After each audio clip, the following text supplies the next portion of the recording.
L'actualité nationale et internationale. Waga FM, la radio leader. Waga FM, la matinale info.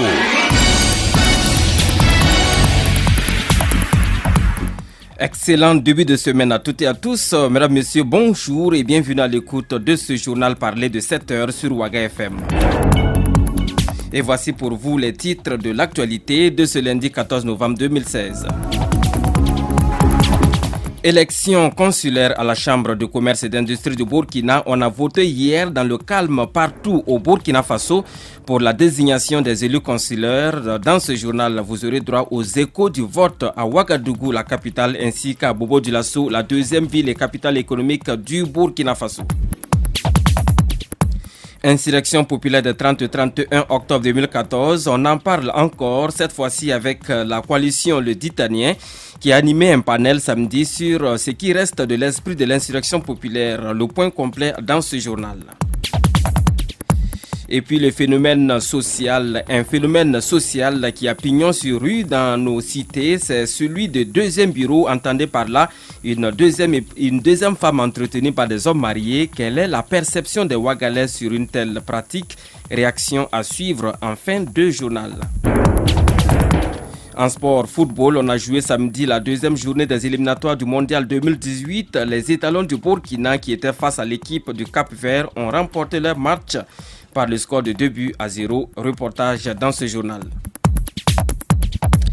Mesdames, Messieurs, une fois de plus, bonjour et merci de votre fidélité sans cesse renouvelée aux sessions d'information de Waga FM et bienvenue à ce journal que j'ai le plaisir de vous présenter.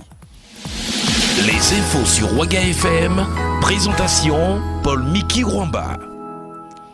Et tout d'abord, encore des attaques à main armée dans la localité de Djibo, dans le nord du Burkina. Le samedi 12 novembre, peu avant 20h, des assaillants ont fait irruption au secteur numéro 5 de Djibo et ont ouvert le feu sur un maître coranique enseignant dans une école franco-arabe de la localité. Ce dernier a succombé quelque temps après à l'hôpital de Djibo. Et presque au même moment, deux autres attaques à main armée ont lieu à Pétéga, à 32 km de Djibo, et où un conseiller municipal a été abattu, puis à Saboulé, toujours dans les environs de Djibo. Là, nos témoins indiquent que c'est encore un conseiller municipal qui était la cible de l'assaillant, dont l'arme, fort heureusement, n'aurait pas percuté, ce qui porte à 2 morts le bilan des attaques du week-end dernier dans la localité de Djibo. Un mot d'économie dans ce journal. Le torchon brûle depuis quelques semaines entre les actionnaires de la cimenterie Simfaso en cause un problème de gestion dont serait coupable l'administrateur général Inoussa Kanazoé. La justice qui a été saisie de cette affaire a donné suite favorable à la requête des associés plaignants qui consiste donc à exiger un audit de la société. C'est donc les prochains jours à venir, nous renseignerons davantage sur la situation au sein de cette cimenterie. Et je vous l'annonçais en titre, les élections consulaires pour le renouvellement des membres de la Chambre de commerce et d'industrie du Burkina Faso se sont donc tenues hier dimanche 13 novembre 2016. Le ministre du Commerce, de l'Industrie et de l'Artisanat a effectué une visite dans les différents bureaux de vote ici à Ouagadougou pour constater de visu le début effectif du scrutin de vote. Donc je vous propose des précisions dans ce compte-rendu signé Salamatou Abadini.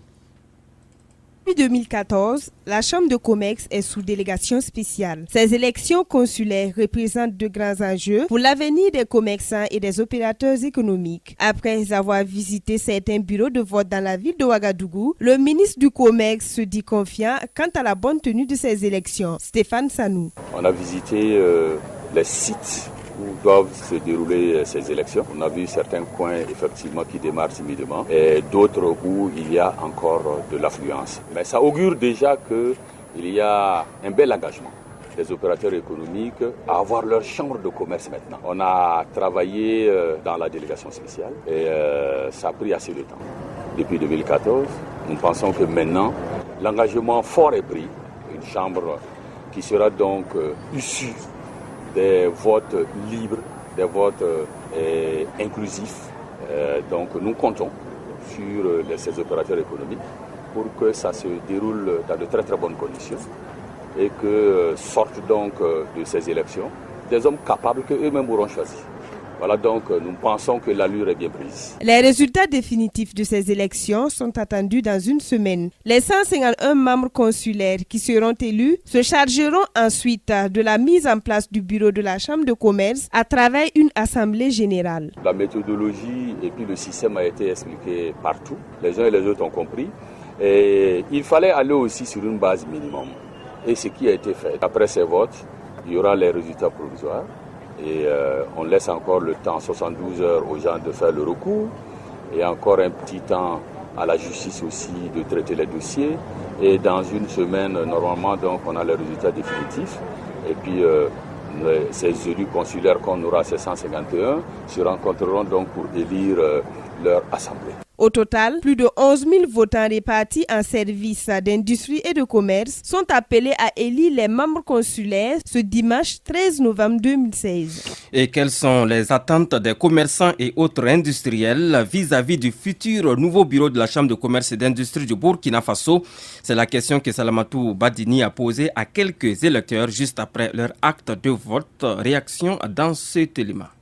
J'ai voté pour la bonne marche du commerce au Burkina. Qu'il améliore un peu le système commercial parce que de nos jours, nous rencontrons beaucoup de difficultés. En faveur de l'État là, l'État ne met pas beaucoup sa main là-bas. Alors que vraiment, c'est là-bas aussi le secteur qu'on doit vraiment envisager pour que le Burkina même progresse.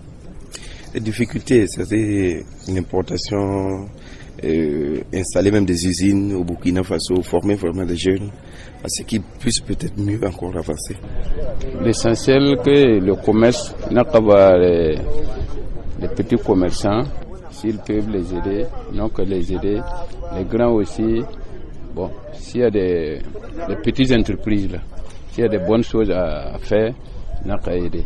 L'essentiel que de ne pas prendre, dire que non, bon, on m'a voté, j'ai eu, maintenant ça va, je peux faire ce que je veux. Bon, nous on ne veut plus ça. Voilà, on veut quelqu'un qui peut travailler et qui ne va pas oublier ceux qui sont derrière là aussi. On attend qu'il accomplisse ses devoirs et ce qu'il a prévu pour le peuple, ce qu'il a prévu pour les commerçants. Bon, c'est au niveau des transports, la douane qui nous aide. Et ça fait que si là-bas, ici, beaucoup de choses diminuent, peut-être les prix peuvent être favorables de toute la population. Des propos recueillis par notre reporter Salamatou Badini. Direction Bobo Dioulasso à présent. Jamais la capitale économique du Burkina n'aura connu autant de mouvements pour les élections consulaires à la Chambre de commerce et d'industrie du Burkina. Nombre élevé d'électeurs, des candidats, mais aussi la forte présence de sympathisants des candidats. Tout cela dans le calme, nous rapporte Abdoulaye Ouattara sur place à Bobo Dioulasso.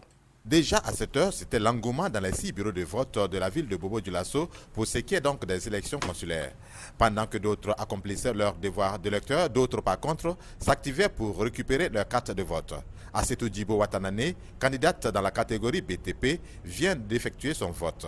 C'est ma première fois d'être candidate. Je pense que les électeurs ont compris qu'il fallait se motiver, sortir massivement pour voter sur d'abord le changement et l'évolution surtout du secteur privé, particulièrement le BTP. À côté, un candidat de taille, Lassina Diawara. Il n'est pas seulement candidat consulaire, mais aussi candidat pour présider aux destinées de la Chambre du monde des affaires à Bobo Dioulasso. Il s'est réjoui de voir que l'institution du secteur privé est remise en place. La Chambre de commerce joue un rôle important dans le paysage des institutions d'appui au secteur privé. Alors qu'elle soit donc dissoute depuis 2 ans, il est évident que cela crée un vide. Il s'agissait quelque part de fédérer des intérêts de l'informel, du petit commerce, des détaillants dans le commerce. Evelyne Toué Yamego, 3e adjointe au maire de la commune de Bobo Dioulasso, salue l'intérêt des hommes d'affaires pour ces élections car, pour elle, la ville de Bobo Dioulasso a besoin de tous les acteurs. C'est ensemble que nous pouvons construire la commune de Bobo. La commune de Bobo Dioulasso aura besoin de l'ensemble de tous ces commerçants pour les affaires, que ce soit dans l'industrie, dans l'emploi des jeunes, que ce soit dans le fonds de financement des femmes. La commune a besoin de tout ça. Arrivé dans l'après-midi, le ministre de l'Industrie, du Commerce et de l'Artisanat, Stéphane Nassano, est allé encourager les acteurs dans les bureaux de vote. Il y a un bel engouement donc au niveau de ces élections consulaires. C'est la toute première fois qu'on a donc des élections ouvertes comme ça. On crie tout le temps que la relance économique est lente. Avec ce qui va se passer, la chambre consulaire qu'on aura, nous pensons que le gros moteur maintenant sera en marche pour que la relance soit beaucoup plus quantifiable, mesurable et contrôlable. À pied d'œuvre depuis plusieurs semaines dans l'organisation de ces élections, la directrice régionale de la Chambre de commerce et d'industrie de Bobo-Dioulasso, Monique Nakanabo, salue l'engagement des électeurs, surtout que tout se passe bien. La différence, c'est qu'on note un engouement qui est sans précédent. Et pour notre part, c'est une très bonne chose parce que cela dénote de tout l'intérêt que les acteurs économiques portent à leur institution. Au niveau de Bobo-Dioulasso, je crois que nous sommes exactement à 2191 électeurs. Nous avons toutes les catégories. Au niveau de Bobo, nous avons 53 candidats. En plus de Bobo-Dioulasso, il faudra compter avec les candidats du Tui et du Kénédougou pour ce qui est de la région.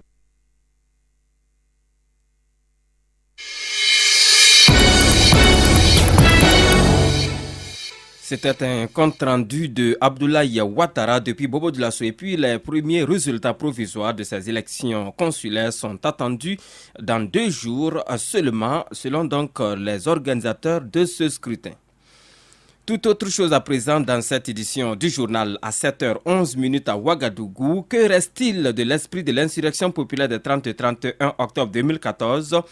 C'est cette question qui était le thème du panel organisé par la coalition d'Itaniens ce samedi 12 novembre 2016 à Ouagadougou. Le sujet a été développé par des invités de marque comme Luc Marius Ibriga, Maître Prosper Farama. Le président de la transition Michel Kafando était l'invité d'honneur de ce panel, nous rapporte notre reporter sommairement Aboubakar Kebri.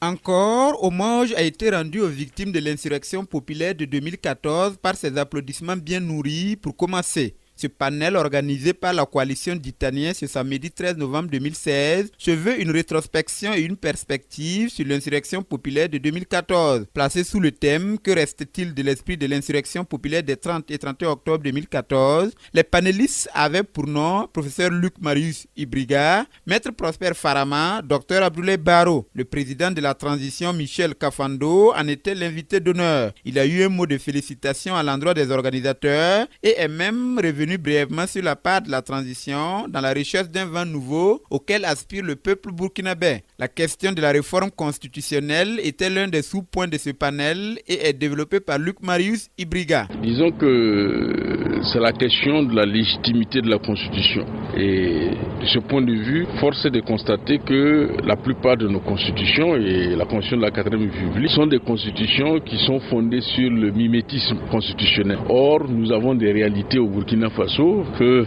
l'insurrection et le coup d'État ont mis en évidence et que nous devons travailler à constitutionnaliser. Il était aussi question des dossiers en justice, un sous-thème développé par Maître Prosper Farama. Pourquoi ce panel est maintenant? À cette question, Maître Hervé Kam, porte-parole du Balai citoyen et président de la coalition d'Itaniens, répond. Nous avons pensé qu'aujourd'hui, c'est le temps de la réflexion.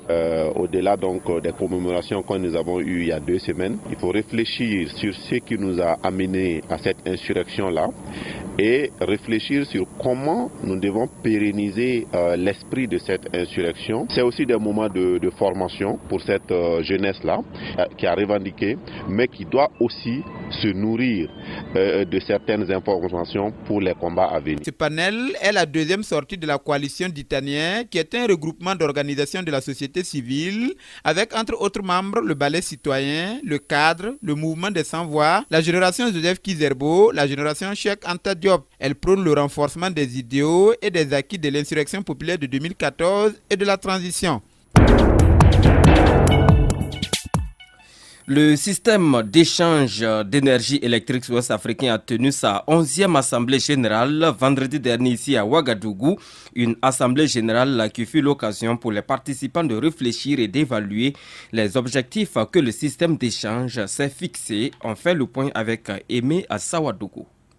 L'énergie électrique est à l'honneur dans notre très chère capitale. Pendant 4 jours, les responsables des sociétés énergétiques et électriques des pays de la CEDEAO, ainsi que leurs partenaires techniques et financiers, se sont rencontrés ici à Ouagadougou pour se pencher sur les questions d'interconnexion des pays ouest-africains. À la sortie de cette 11e Assemblée générale, le professeur Alpha Oumar Dissa, ministre des Mines, de l'Énergie et des Carrières, se prononce sur les défis à relever. Nous avons donc la question du partage de l'énergie, qui est donc la mutualisation de l'énergie dans la sous-région. Ce qu'il faut savoir, c'est que la mutualisation de l'énergie entre pays est un élément très très important, d'autant plus que la plupart de nos pays ont des difficultés pour pouvoir donc rendre l'énergie disponible et accessible. Donc dans l'approche de l'intégration économique, et comme vous savez que l'énergie est le facteur clé, je dirais le dénominateur au développement de l'ensemble des secteurs qui composent l'économie, donc il est important que dans la sous-région CEDEAO, dans la dynamique donc de l'intégration économique, un facteur comme l'énergie, ou je veux dire l'intégration énergétique, soit mise en œuvre. La coordination d'échange a poursuivi au cours de l'année 2016 sa marche vers la réalisation de sa mission d'intégration. Et selon Singui Apollinaire Ki, secrétaire général de la coordination du système d'échange d'énergie électrique ouest-africain, des progrès significatifs ont été enregistrés dans la mise en œuvre de ces projets. Le projet d'interconnexion 330 kV dans le dorsal nord entre le Nigeria, le Niger, le Bénin, Togo et le Burkina. Je citerai également le projet d'interconnexion Ghana-Burkina dont les travaux sont en cours d'exécution. Il y a aussi l'interconnexion Côte d'Ivoire, Libéria, Sierra Leone, Guinée, que nous appelons CLG, dont les procédures de passation des marchés sont en cours. Les partenaires techniques et financiers réaffirment leur volonté à accompagner la coordination du système d'échange d'énergie électrique ouest-africain à relever les défis. Chaque Kanté, représentant des partenaires techniques et financiers. Plusieurs PTF, dont la Banque mondiale, sont en effet engagés déjà sur plusieurs de ces projets prioritaires du WAP, tels que le CLSG, l'OMVG ou l'OMB. Pour mon institution, comme d'autres, au nom desquels je prends la parole, toutes ont exprimé leur intérêt pour contribuer au financement du projet d'interconnexion régionale de la dorsale nord à hauteur de 423 millions de dollars. La Banque mondiale a aussi confirmé son accord de principe pour la disponibilité immédiate. Le système d'échange d'énergie électrique ouest-africain entend dans sa marche mettre en place un marché régional de l'électricité. À ce sujet, l'autorité de régulation régionale du secteur de l'électricité de la CEDEAO organisera le 16 novembre à Ouagadougou son 8e forum précédé de la réunion du comité consultatif les 14 et 15 novembre 2016. Un compte rendu signé Aimé Sawadogo. Les infos sur Ouaga FM, la page sport.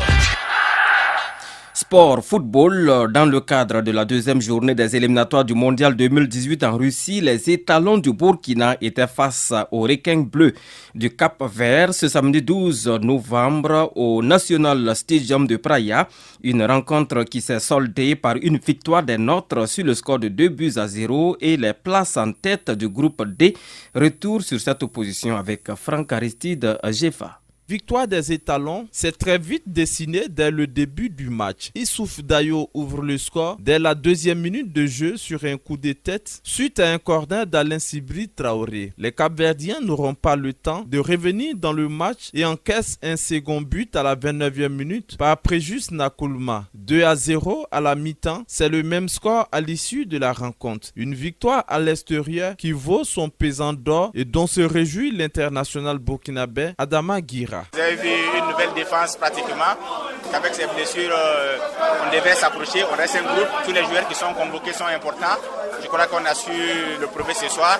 Un match difficile avec Siré sur un terrain synthétique. L'essentiel, c'était la victoire. Et en deuxième mi-temps, on a géré tranquillement. On est content pour ces 3 points. Ça nous remet en course. Parce que déjà, avant le match, on savait que l'Afrique du Sud avait gagné le Sénégal. Il fallait impérativement qu'on gagne. Donc, on revient à hauteur de l'Afrique du Sud. Tout est relancé. C'est une poule qui est très équilibrée. On est vraiment content pour ces 3 points. Maintenant, à nous de préparer la CAN. On verra pour la suite. Parti à la hâte après sa réélection à la tête de la Fédération burkinabé de football, le président Sita Sangaré a salué cette victoire des étalons. Je pense que que les joueurs ne pouvaient pas réserver meilleur accueil à la nouvelle fédération que celui-là. Nous savions la détermination des jeunes sur le terrain. C'était presque un devoir pour nous de venir les aider à réaliser leurs vœux parce qu'aujourd'hui, en tout cas, je sais qu'on a un groupe qui en veut. L'équipe a grandi. Cette équipe-là, beaucoup de joueurs évoluent ensemble depuis un certain moment. On a tiré leçon de beaucoup de mésaventures de par le passé. L'expérience est là. Pour Julio Tavares, joueur du Cap-Vert, les 2 buts encaissés très tôt dans cette opposition ne leur ont pas permis de revenir dans le jeu et espère que son équipe ira loin dans ses éliminatoires. Le fait de prendre un but dès le début du match, ça nous a mis un coup derrière la tête. Après, c'était compliqué d'égaliser. On a tout fait, on a tout essayé et après,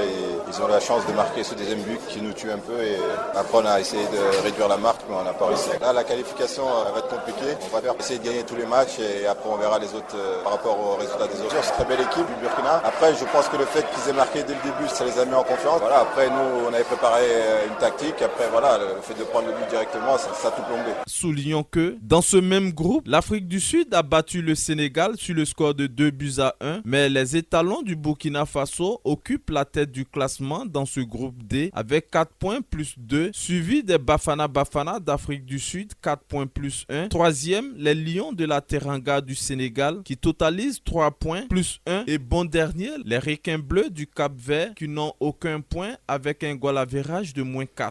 Un compte rendu signé Franck Aristide Jefa. L'actualité nationale et internationale. Wega FM, la radio leader. La suite de ce journal sur la radio de toutes les générations, je vous l'annonçais en titre, le phénomène deuxième bureau. Entendez par là le fait pour un homme marié d'entretenir des relations extra-conjugales avec une autre femme est courant dans notre société. Qu'est-ce qui peut bien justifier une telle pratique? Notre reporter Rosalie Konkobo s'est intéressée à la question. Elle a promené son micro dans la ville de Ouagadougou et voici pour vous quelques réactions qu'elle nous a ramenées. Nombreuses sont les femmes qui sont logées et entretenues par des hommes mariés, et ce, à l'insu ou au su de leurs épouses. À entendre les populations, plusieurs facteurs justifient ces deuxièmes bureaux. Les couples ne se comprennent pas. Il y a des trucs que tu veux, madame, elle ne maîtrise pas la situation. Donc tu es obligé d'aller te retrouver dehors. Tu arrives à te retrouver dehors, tu compenses les deux quoi. La lutte continue. Pour moi, quand on parle de deuxième bureau pour un homme marié, c'est dû à plusieurs facteurs. D'abord, l'incompréhension dans le foyer. Souvent, il y a certaines personnes qui font de leur mieux pour la satisfaction du foyer. Bon, malheureusement, leur épouse n'est pas de type pour la compréhension. Donc, on est obligé souvent de sortir pour habiter avec d'autres femmes pour quand même ne pas en tout cas se suicider. Parce que vous savez, aujourd'hui, on parle de sentiments, d'amour, de quoi. Bon, une fois que tu te donnes à quelqu'un qui, par fini, tu constates que cette personne-là te trahit, tu es obligé en tout cas de faire de tels comportements. Je pense que la première des choses, c'est peut-être le côté financier. Si le monsieur voit que ses affaires marchent pour lui, il a un peu d'argent, bon, il peut s'amuser à prendre un deuxième bureau ou peut-être le comportement de sa femme aussi peut le pousser aussi à prendre un deuxième bureau. Dans le foyer, c'est pas facile parce que souvent quand tu travailles du matin jusqu'au soir, tu rentres la nuit, bon, croyant que madame doit te flatter ou t'encourager pour que tu puisses aller chercher encore pour venir à la maison, bon, elle te manque du respect, bon, elle ne voit pas que tu fais d'efforts pour sauvegarder le foyer, ton foyer, la famille, quoi. Puisque ça dépend du deuxième femme. Est-ce qu'elle est au courant du problème que le monsieur vit? Généralement, c'est des problèmes qu'il envoie dehors, mais c'est quoi? C'est parce qu'il a les moyens ou peut-être à la maison sa femme n'arrive pas à le satisfaire ou bien c'est au deuxième bureau de savoir gérer. En tout cas, ce qui peut pousser un homme à avoir un deuxième bureau, c'est bien simple. Cela peut relever de deux faits. Le premier fait, c'est l'insatisfaction. L'insatisfaction sur le plan sentimental et puis sur le plan conjugal. Parce que vivre déjà à deux, on entreprend de vivre à deux et quand on entreprend et puis on a des objectifs, on se trace des lignes de conduite. Toutefois, ensemble, si ces lignes de conduite ne sont pas respectées, il faut s'attendre à ce que le monsieur voit ailleurs ou la dame voit ailleurs. À première impression, tu peux prétendre aimer quelqu'un, avoir des sentiments pour la personne. Une fois que vous vous rapprochez, tu te rends compte que la personne que tu prétendais aimer n'est pas cette personne que tu veux vraiment. Sur le plan comportemental, généralement, quand tu la courtises, elle a un visage qu'elle te présente et une fois dans le foyer, elle te montre son vrai visage. La deuxième raison qui est aussi valable, qui peut pousser un homme à avoir un deuxième bureau, le plan sexe, ça peut pousser un homme à avoir un deuxième bureau. Voilà. Si tu es un homme qui est sexuellement actif et que tu as une femme qui est sexuellement inactive, cela peut te pousser à avoir un deuxième bureau. Un homme marié qui entretient une autre femme au dehors. Maintenant, qu'est-ce qui amène ça? Je pense que c'est l'argent. Un homme, s'il est pauvre, il ne cherche pas à faire autre dépense. Il cherche à entretenir sa femme, ses enfants. Mais une fois que le revenu augmente, il a tendance à sortir chercher autre chose. Et puis, de nos jours, il y a des femmes aussi qui ne savent pas comment entretenir l'homme. Si elle cherchait le foyer, elle pouvait dire que non, ce qu'elle fait là, ce n'est pas bien. Bon, à propos du thème deuxième bureau, on comprend ce thème par avoir une autre copine de dehors étant un homme marié. Le fait d'avoir une copine dehors peut jouer négativement sur la vie familiale. Par conséquent, l'éducation des enfants et même gérer même les problèmes sociaux que la famille même connaît du jour en jour. Par conséquent, si un homme pense qu'il peut avoir un deuxième bureau dehors et satisfaire les besoins de la famille, bon, nous étant hommes, on suppose que c'est pas ouvert. Il arrive souvent que c'est la curiosité de découvrir davantage, sinon ça n'a pas trop d'importance. Ou des fois, quand le couple aussi peut-être va un peu mal, ça peut amener l'homme effectivement à aller dehors. Moi, j'entretiens ma famille dedans. Dehors, c'est pas possible. Sur ce plan-là, c'est un choix que chacun fait. Mais moi, je me dis, ce qui peut amener certains hommes à le faire, c'est que si ça va pas à la maison, il sort, il cherche une copine et il se trouve que la copine s'occupe mieux de lui dehors que de la maison. C'est peut-être ça qui fait que le gars, il peut élire domicile dehors. C'est tout, hein. Sinon, moi, je ne vois pas. J'ai pas trop d'expérience sur ça. Ça, c'est quelques brides d'informations que j'ai. Peut-être ça dépend de la femme. Puisque la femme n'arrive pas à bien gérer son mari à la maison et il trouve une copine dehors, il voit que la copine le gère plus que sa femme. Il est obligé de se retirer, aller vers la femme qui est dehors et puis essayer de la gérer aussi. Et cette femme, elle peut l'amener même à totalement quitter sa famille parce que le monsieur se sent bien dehors plus que chez lui à la maison. Et il y a des femmes, si leur mari revient du travail, tout dit un bon arrivé, c'est tout un problème. Peut-être même il n'y a pas mangé, il n'y a pas souri à la maison, il est là assis, personne ne le regarde. Bon, il y a des maris aussi, même si on les gère bien, il veut aller dehors quand même. Ces justificatifs, quoique vus sous plusieurs angles, ne sont pas sans conséquences dans les foyers conjugaux. Bon, c'est sûr que ça va jouer sur les enfants. Déjà même la polygamie, régulièrement, ça joue sur les enfants. Les enfants vont se laisser à eux-mêmes. Voilà, c'est les amis, les entourages de ces enfants qui vont les éduquer. Maintenant, c'est pas évident pour eux de vraiment de réussir. C'est pas évident. Tu ne pourras pas faire la jonction entre les deux. Ce sera en somme deux couples maintenant. Il faut que l'homme soit fort. C'est les moyens, en somme même. Non, c'est les moyens même le problème. Si tu n'as pas les moyens pour gérer celle de dehors, elle va rejoindre celle qui est dedans. Ça va mener encore plus de problèmes. Ça peut tout engendrer, mais cela dépend des données de base. Entraîner en tout cas le départ de celle qui est dans le foyer, ça peut l'amener à être maintenant un polygame. Parce que si un problème arrivait de l'autre côté, comme grossesse, on est obligé souvent d'assumer. Moi je crois que les enfants, ils sont aussi conscients de ce qui se passe. Si monsieur même voit ailleurs, quelle éducation il peut donner à son garçon? Si madame voit ailleurs, quelle éducation il peut donner à sa fille? L'enfant a toujours ressemblé soit au papa, soit à la maman. Mais en ce moment, les enfants, ils vont former des futurs irresponsables dans le foyer. Dans d'autres cas, ça peut entraîner la séparation. Et là où ça entraîne la séparation, ça va, il n'y a pas de problème. On peut dire qu'on peut récupérer. La femme peut récupérer, après l'homme peut récupérer. Mais là où ça n'entraîne pas la séparation, ça entraîne pire. Ce pire-là, que ça peut entraîner, c'est la formation de futurs irresponsables. Du respect de tous les côtés. Bon, ça c'est quelque chose qui peut agir sur les enfants. Puisqu'ils ne voient pas leur papa à côté d'eux. Peut-être ils peuvent poser la question à leur maman ou papa. Maman ne peut pas répondre parce que peut-être il sait ce qu'il a fait pour que papa sorte au dehors. Dans ce cas, les enfants sont un peu tristes parce que la famille n'est pas complète. Une femme qui veut vraiment garder son mari, quel qu'en soit le comportement de ton mari, s'il revient du travail, tout les nécessaire, tu dois lui mettre sa table, lui donner un bon arrivé, un 10, tu lui dis chérie, tu peux prendre un bain, après tu viens manger. Même si les relations ont duré, il y a des choses qui peuvent tirer le mari vers sa femme. Ça serait négatif parce que si le papa n'est jamais à la maison, il va se retrouver toujours avec soi-disant deuxième bureau et peut-être il va avoir tendance même à s'occuper plus d'elle que sa propre femme où il a des enfants avec. C'est ça qui est mauvais. Alors papa n'a jamais le temps, il ne peut pas conseiller les enfants ou même suivre même leur éducation. Si l'éducation est laissée seule à la maman, je pense que la fin peut être catastrophique. Toutes ces raisons évoquées pour justifier le phénomène de deuxième bureau, puis les conséquences négatives qui en résultent, devront amener plus d'un à un changement positif de comportement pour le maintien de l'harmonie dans les foyers conjugaux. Réaction de quelques citoyens de la ville de Ouagadougou sur le phénomène de deuxième bureau, des propos recueillis par notre reporter Rosalie Kankobo. Mesdames, Messieurs, c'est tout pour ce journal de 7 heures. Merci à vous qui l'avez suivi. Dans quelques instants, la une des quotidiens de ce lundi avec Yolanda Zumbara et Salif Kabouré. À 7h45, commentons l'actualité. À 8h, retour des infos sur la radio de toutes les générations. Merci encore pour votre fidélité.